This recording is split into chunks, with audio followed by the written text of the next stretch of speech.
السلام علیکم، صراط مستقیم چینل میں خوش آمدید دوستو۔ ٹیکس سے متعلق میں آپ حضرات سے ایک اہم خبر شیئر کر رہا ہوں جو کہ ملازمین پر یا فیملی کے اوپر سعودی عرب میں لگا ہے۔ اس کے بارے میں کچھ امریکی میڈیا اور دیگر خبررساں ایجنسیز جیسے بلومبرگ وغیرہ نے ایک اہم اطلاع دی ہے جس کی تفصیلات میں آپ سے شیئر کر رہا ہوں۔ تفصیلات کے مطابق سعودی عرب میں پرائیویٹ کمپنیوں کے غیر ملکی ملازمین پر لگائی گئی اضافی فیس پر دوبارہ نظر ثانی یعنی اس میں کوئی تبدیلی کی جا رہی ہے۔ بلومبرگ کا کہنا ہے کہ اس اخبار نے 4 مختلف مستند ذرائع سے اس خبر کی تصدیق بھی کی ہے۔ انہی 4 ذرائعوں کا یہ کہنا ہے کہ فیملی پر لگنے والے ٹیکس پر بھی دوبارہ نظر ثانی یعنی اس میں کوئی تبدیلی پر غور کیا جا رہا ہے۔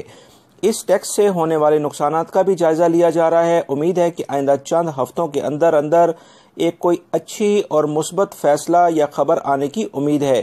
اخبار کا کہنا ہے کہ غیر ملکیوں پر لگائے جانے والے ٹیکس سے ریاست اور پرائیویٹ اداروں میں جو کچھ اپ ڈاؤن ہوا ہے یعنی اس میں بگاڑ پیدا ہوا ہے اس پر یہ غور و فکر شروع کی گئی ہے۔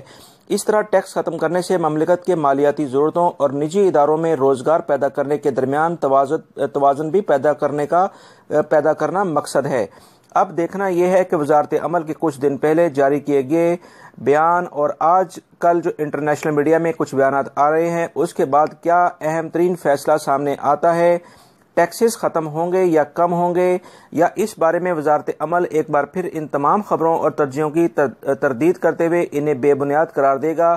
اس بارے میں آئندہ کچھ ہی دنوں میں اہم خبریں آنے والی ہیں۔ جیسی یہ خبریں آئیں گی میں فوری طور پر آپ حضرات کو اپڈیٹ کر دوں گا۔ دوستو میری اس ویڈیو کو لائک ضرور کرے گا، اس کو اپنے دوسرے دوستوں سے کو بھی شیئر کرے گا، اور تازہ ترین خبروں سے اپڈیٹ رہنے کے لیے میرے چینل صراط مستقیم کو سبسکرائب کر لیں، بیل بٹن لازمی پریس کر لیے گا۔ اپنا بہت سارا خیال رکھیے گا۔ السلام علیکم۔